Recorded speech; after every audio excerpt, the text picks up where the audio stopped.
totoo. Oras, alas 3 ng madaling araw.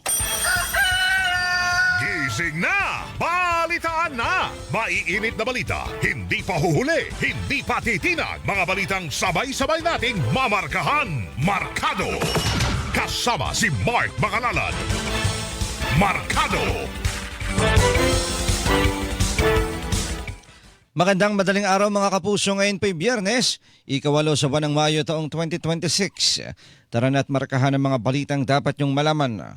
Mga balitang siksik, mabilis at detalyado. Ito po ang programang Markado kung inyong kapuso, Mark Makalalad. Markado! Sa latag ng ating mga balita, unahin natin mga kongresistang pabor sa impeachment laban kay Vice President Sara Duterte, umabot na ng 215. Ayon kay House Committee on Justice Member at Bicol Saro Party List Representative Terry Redon, base ang numero sa mga sinasagawang konsultasyon. Lumalabas niya ng bilang na 215 ay higit 2/3 ng buong bilang ng mga House members. Dagdag pa ng mambabatas, ang numero ay kapareho o kapantay na ng numerong nakalap noong 19th Congress kung kailan unang na-impeach si VP Duterte. Markado! Higit kalahati ng mga Party List Coalition member bumoto pabor sa impeachment ni Vice President Sara Duterte.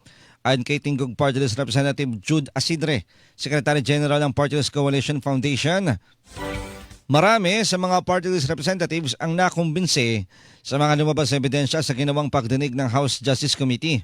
Nirespeto naman niya ng PCFI ang reservation o pag-aalinlangan bumoto ng ilan nilang kasamahan dahil sa pagiging malapit o alyado ng Vice Presidente at ng dating Duterte administration. Markado! Vice President Sara Duterte hindi nababahala sa kahinatnan ng impeachment complaint laban sa kanya. Sa panayam sa The Hague, Netherlands, sinabi ng Vice Presidente na wala naman talaga siyang balak maging Pangulo kung hindi lamang umano sa kagustuhan ng publiko. Manatili o matanggal man umano siya sa pwesto, manatili ang kanyang dedikasyon na magatid ng tulong sa taong bayan. Samantala, kunestyon rin ni Vice Presidente ang motibo ng impeachment complaint na anya'y para ba sa accountability o para lamang alisin sa pwesto ang taong kontra sa administrasyon. Markado! Inihang petisyon ni Attorney Manasseh Carapio para ipatigil ang impeachment proceedings sa Kamara laban kay Vice President Sara Duterte, ibinasura ng Korte. Sa desisyon ng Quezon City Regional Trial Court Branch 81, dismiss ang petition for prohibition ni Carapio at denied din ang hiling na writ of preliminary injunction. Gitang Korte, hindi sila maaaring manghimasok sa ginagawa ng Kamara na alamin kung may sapat na batayan para litisin ang impeachment complaint. Nakasada na co-equal branch ng hudikatura ang Kongreso kaya dapat sa Korte Suprema inihain ang petisyon. Markado! Senate President Tito Soto tumangging magkomento sa alegasyon ni Senador Amy Marcos. Kaugnay ito sa pahayag ni Senador Marcos na may pananakot umano sa Senado para bumoto pabor sa impeachment ni Vice President Sara Duterte. Nanganganib umanong matenga ang mga proyekto ng mga senador na hindi susunod sa utos.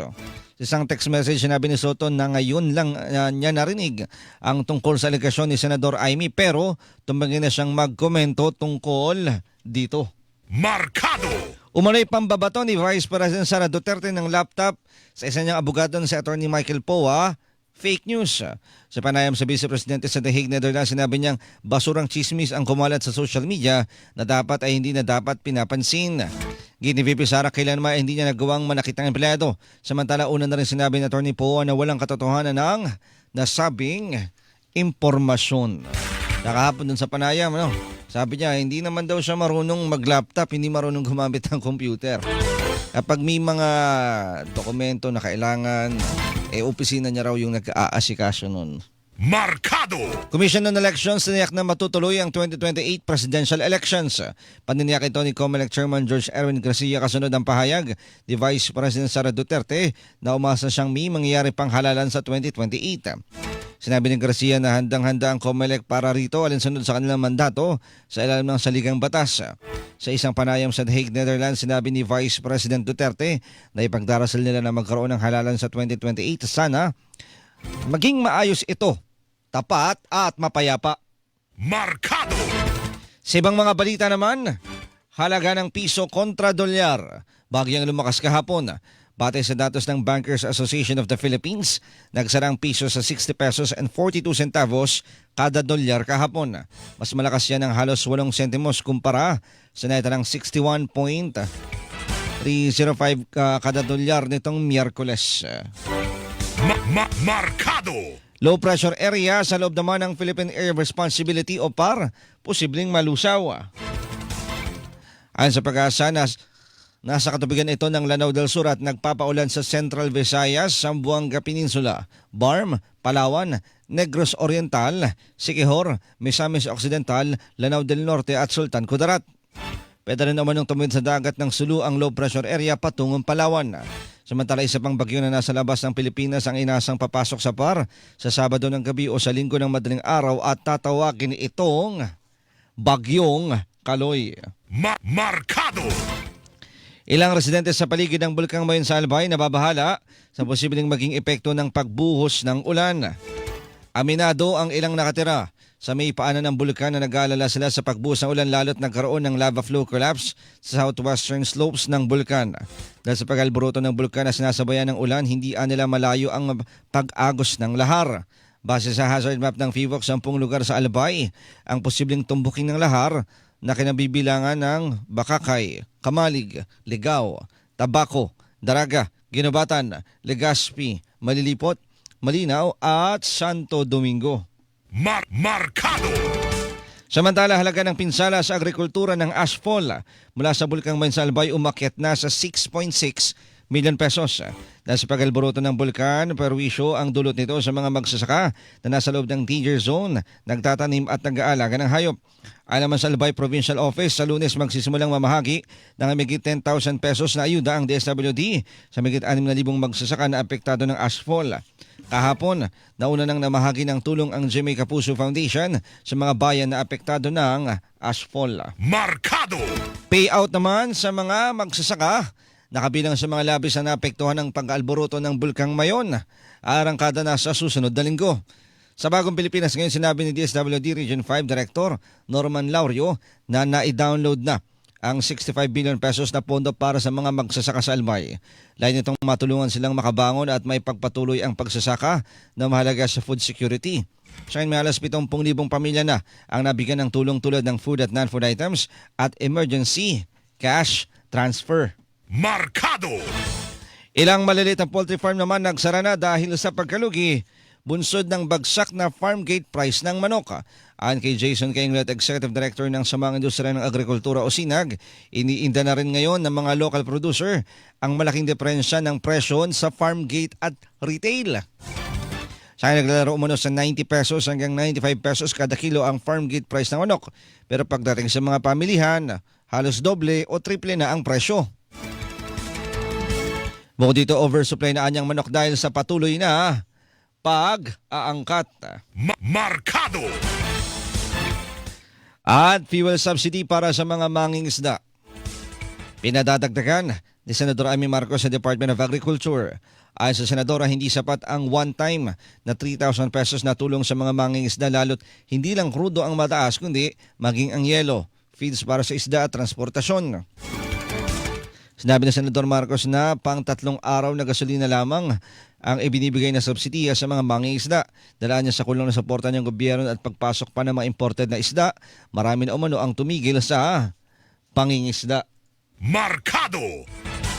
Mga kapuso, ayan po ang unang bahagi ng ating balitaan. Standby lang po kayo dahil magbibigay daan lamang tayo sa ilang mga paalala. Ang oras natin, 9 na minuto makalipas siya ang 3:00 ng madaling araw. Labanan ng fake news dapat totoo. Markado sa Super Radio DZBB. Markado!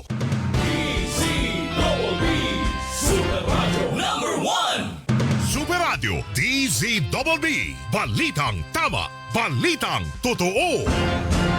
Mercury Drug, gising 24 oras sa mga piling lugar. Mercury Drug, tumutulong para sa kalusugan ng bayan. Para sa iba pang impormasyon ng kanilang serbisyo, bisitahin ang website www.mercurydrug.com. Pagbabalitang walang kinikilingan, walang pinoprotektahan, walang kasinungalingan, serbisyong totoo lamang. Super Radyo DZBB. Hindi pa huhuli, hindi pa titinag. Super Radyo DZBB. Prime Time. Alas 6 hanggang alas 7 ng umaga. Walang humpay na pagbabalita at paghimay sa issue. Melo del Prado sa Super Radyo DZBB. Alas 7 hanggang alas 8 ng umaga. Ratsyana naman sa pagbabalita ang tambalang Joel Reyes-Abel at Melo del Prado sa Super Balita sa Umaga Nationwide. Alas 8 hanggang alas 9 ng umaga. Malalimang pagtalakay sa may init na balita. Hatid ni na Rowena Salvacion at Joel Reyes-Abel sa Saksi sa Double B. At alas 9 hanggang alas 10 ng umaga, hindi pa aawat ang tambalang Arnold Clavio at Connie Season sa pagtalakay sa mga isyu ng bayan. Sa one-on-one, walang personalan. Super Radyo DZBB Prime Time. Pagbabalitang walang kinikiningan, walang pinoprotektahan, walang kasinungalingan, serbisyong totoo lamang. Super Radyo DZBB Prime Time. Para hindi mahuli sa mga balita, sundan ang mga social media account ng Super Radyo DZBB. Mag-subscribe sa aming YouTube channel at i-follow kami sa Facebook, TikTok at X. Hanapin lamang ang Super Radyo DZBB para makita ang aming mga official social media account. Tutok na para sa mga balitang tama at totoo, mga kapuso. Mercury Drug, gising 24 oras sa mga piling lugar. Mercury Drug, tumutulong para sa kalusugan ng bayan. Para sa iba pang impormasyon ng kanilang serbisyo, bisitahin ang website www.mercurydrug.com. Pakinggan ngayong Biyernes sa Suma sa Puso. Natatakot kayo kasi wala akong masyadong alam. Sino ba may kasalanan nun? Kayo din naman, di ba? Pilit nyo ako inahawakan sa liig. Dinidiktahan nyo ako sa lahat ng bagay.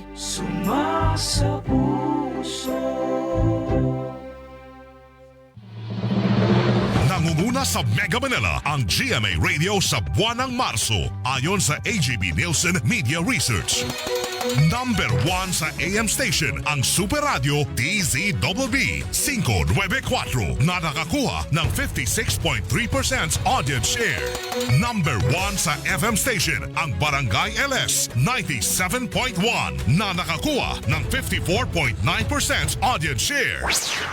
Damang-daman namin ang init ng inyong pagmamahal, mga kapuso at kabarangay. Maraming salamat po dahil kami pa rin ang numero 1 sa inyong puso. Super Radio DZBB at Barangay LS 97.1 GMA Radio number 1.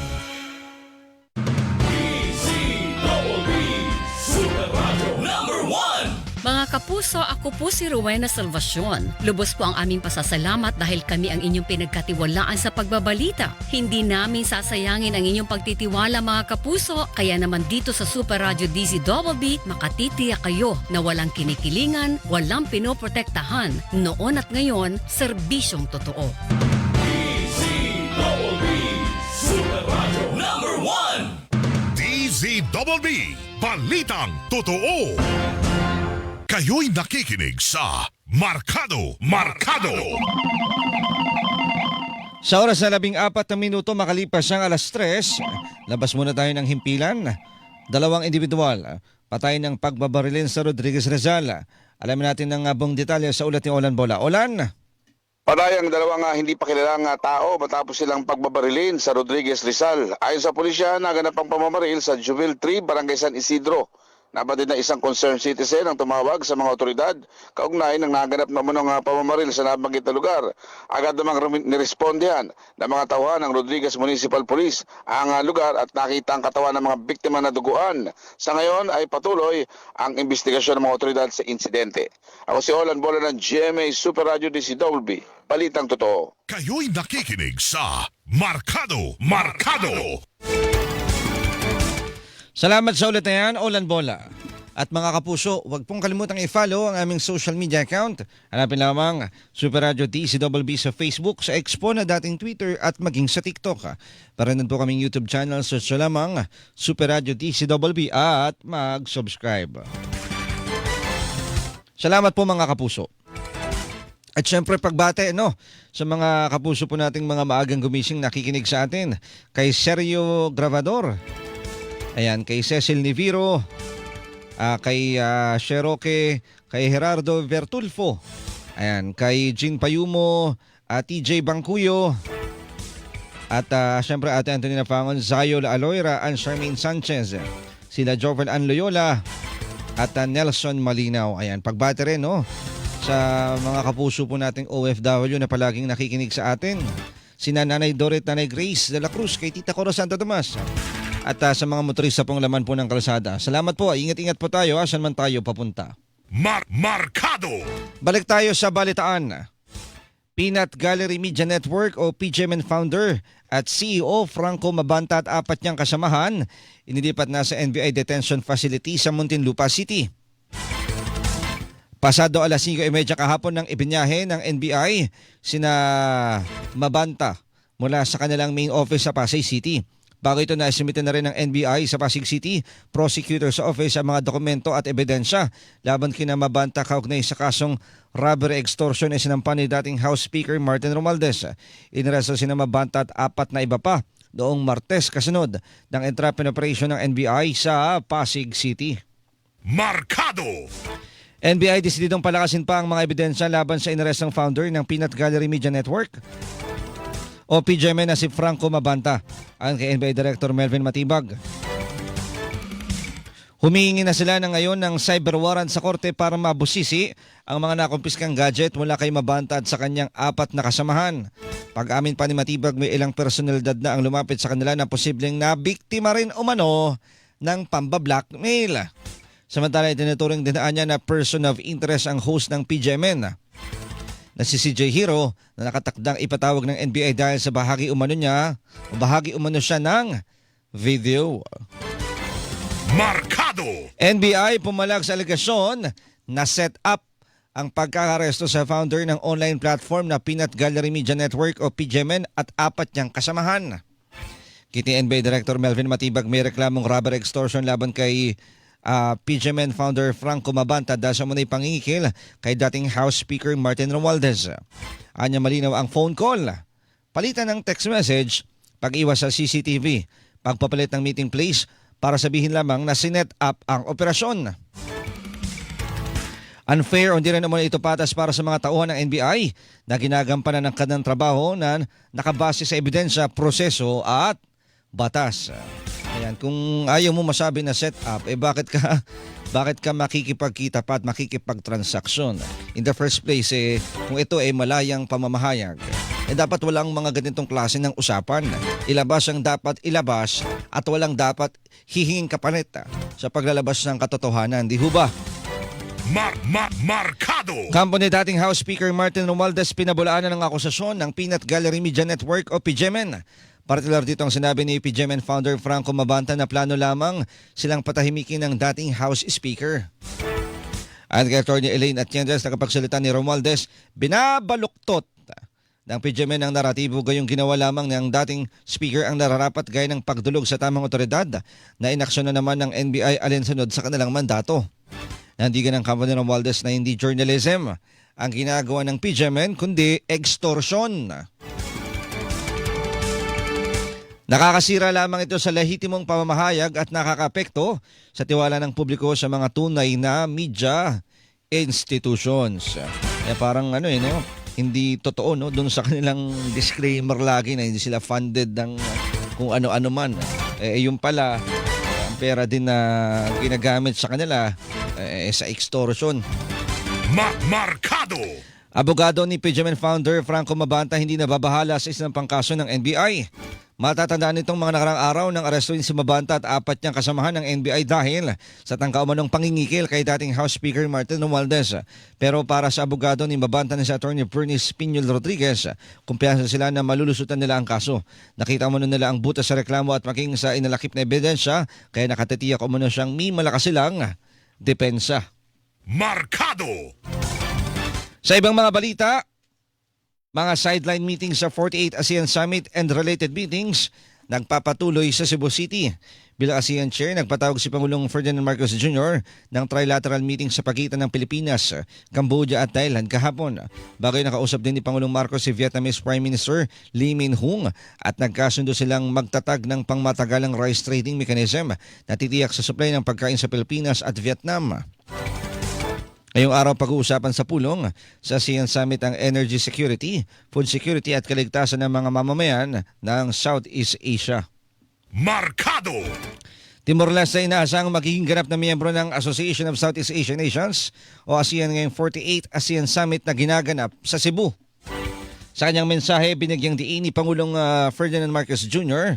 na ang pagpasok ng Timor-Leste bilang 11th full-fledged member ay nagpapakita ng patuloy na kahalagahan ng regional cooperation at multilateralism sa Southeast Asia. Sa formal na pagsapi ng Timor-Leste ngayong 2026, ito ang magiging kauna-unang paglawak ng bilang ng mga miyembro ng ASEAN sa loob ng mahigit 2 dekada. Markado! Sa ibang mga balita, 7 tripulanteng Filipino ng container ship na San Antonio sugitan sa pag-atake ng Iran sa kanilang barko sa Strait of Hormuz nitong Martes. Sa Department of Migrant Workers o DMW, nasa Intensive Care Unit o ICU, isang hindi tinukoy na ospital ang pinakamalapit na bansa sa Strait of Hormuz, ang ilan sa mga nasugatan. Nasa ligtas na umano ang kalagayan nila. Ginawang pag-atake ng Iran 2 araw bago sabihin ni US President Donald Trump na nagkaroon ng very good talks ang Amerika at Iran na maring mauwi sa isang kasunduan na tuluyang magpapatigil sa digmaan. Markado! The US Secretary Renato Solidum Jr. highest paid sa hanay ng mga miyembro ng gabinete ni Pangulong Ferdinand Marcos Jr. noong 2025. Batay sa 2025 Report on Salaries and Allowance ng Commission on Audit o COA, si Solidum ay nakatanggap ng 6.66 million pesos na sweldo at allowance noong nakalipas na taon. Pumangalaw si dating Justice Secretary Jesus Crispin Remulla na ngayon ay ombudsman na tumanggap ng 5 million pesos. Pang-10 naman sa listahan ng COA, si National Security Advisor Eduardo Año na nakatanggap ng 4.97 million pesos noong isang taon. Markado! Pakikipagtulungan ng mga senador, hiniling ni Senate President Tito Soto para sa pagpasa ng Party List Reform Bill o Senate Bill number 2090. Sa kanyang co-sponsorship speech, iginiti Soto na mahalagang magreforma ang party list system at magbalik sa tunay nitong intensyon. Sa party list reform bill, bawal maging nominado at kinatawan ng party list group ang kaanak hanggang second degree ng mga nanunungkulan na lokal at national officials. Magiging limitado ang party list group sa partikular na sektor kabilang ang labor, peasants and farmers, fisherfolk, urban poor, katutubo, elderly, PWD, women, youth, veterans at bawal gumamit ng pangalan na nakasunod sa sikat na personalities at programa ng gobyerno. Markado! Mga opisyal naman ng Solar para sa Bayan Corporation o SPSB, sinampa ng reklamo ng Department of Energy o DOE. Inihain mismo ang reklamo sa DOJ ni Energy Secretary Sharon Garin laban sa SPSB sa panguna ni Batangas Representative Leandro Leviste. Inayan ang reklamo dahil sa kabiguan umano ng kumpanya na to pa rin ang obligasyon nito sa nakuhang 25 taon na prangkisa ng 2019 para magpatakbo ng solar-powered microgrid upang makapaghatid ng kuryente sa mga lugar na kulang o walang supply ng elektrisidad. Markado! Department of Health o DOH, iminungkahing unahin na ang pagtanggal ng iba't ibang vape flavor sa merkado. Ito ay habang hinihintay ang batas para sa total ban ng vape sa bansa. Para na ito para maiwasan ang pagkainganyo ng mga kabataan sa patuloy na paggamit ng vape. Sinabi ng DOH sa mariin pa rin nilang sinusulong ang pagsasabatas ng tuluyang pagbabawal ng vape sa Pilipinas dahil sa negatibong epekto nito sa kalusugan. Markado! At may git 1,100 senior high school graduates na hire on the spot noong nagdaang Labor Day Job Fair. Sa datos ng DepEd, mula ito sa 11,000 senior high graduates na lumahok sa job fair na may tuturing umunong isang tagumpay. Naniniwala naman si DepEd Secretary Sani Anggaran ang immediate employment ay mahalaga para labanan ang paikot-ikot lang na kahirapan. Sa katunayan, isa anyang senior high graduate sa General Santos City na tinanggap ng isang mall ang nagpapasalamat sa tinanggap na trabaho dahil makatutulong ito para may pagpatuloy niya ang pag-aaral sa kolehiyo. Markado! 2 Pilipino naman naggaling Cambodia arestado matapos magtangkang magpuslit ng shabu sa bansa. Ayon sa PNP Aviation Security Group, naharang ang dalawang Pinay sa NAIA Terminal 1 matapos mapansin ang kahinahiнаlang laman ng kanilang bitbit na maleta. Matapos ang sinagawang manual inspection, nadiskubre ang 13 pakete ng mga crystalline substance na nakabalot sa carbon paper and packaging tape na kalaunay na pag-alamang shabu. Agad din nila ang mga suspects sa tanggapan ng PDEA para sa kakulang disposisyon at pagsasampa ng kasong paglabag sa Republic Act No. 9165 o ang Comprehensive Dangerous Drugs Act of 2002. Markado! At 3 individual na nahulihan ng 5 SMS blaster machines. Inaresto sa magkahiwalay na operasyon sa Parañaque at Bacoor City sa Cavite. Hinala ng PNP Anti-Cybercrime Group. Ginagamit ang nakumpiskang gadget sa phishing, text scam, paglika ng mga peking messages na may links at panloloko sa mobile banking at e-wallet. Ayon kay Police Lieutenant Wallen May Arencillo, tagapagsalita ng PNP ACG, dala sa mga nahuli ay dating nagtatrabaho sa mga pogo. Mga Filipino ay mga suspect na kinabibilangan ng 2 babae at 1 lalaki. Markado! At 25 taong gulang na Vietnamese na wanted sa kasong may kaugnayan sa ilegal na droga. Naresa naman pagdating ng Ninoy Aquino International Airport o NAIA. Ayon kay Bureau of Immigration, sa Bureau of Immigration, galing Phnom Penh ang naturang pasahero inaresto sa bisa ng Interpol Red Notice dahil sa kasong ilegal na paggamit ng narcotic substance. Itinuturing ding pugante ang dayuhan sa kanilang bansa matapos tumakas sa mga otoridad. Sa kinasang operasyon, 4 na taon na ang nakararaan. Pinabalik na ang pugante sa Vietnam at isinama na sa blacklist para hindi na muling makapasok ng bansa. Markado! At mga kapuso, dyan na po nagtatapos ang ating balitaan. Mga balitang siksik, mabilis at detalyado. Salamat po sa mga nakasama natin sa loob at labas ng himpilan. Huwag bibitiyo, huwag mawawala. Tabayanan po susunod na programa. Umaga na balita na kasama si Alan Gatus. Mga kapuso, dito sa DZWB, walang kinikilingan, walang pinoprotektahan. Noon at ngayon, serbisyong totoo. Ang oras, 27 minuto makalipas ang 3:00 ng madaling araw. Markado sa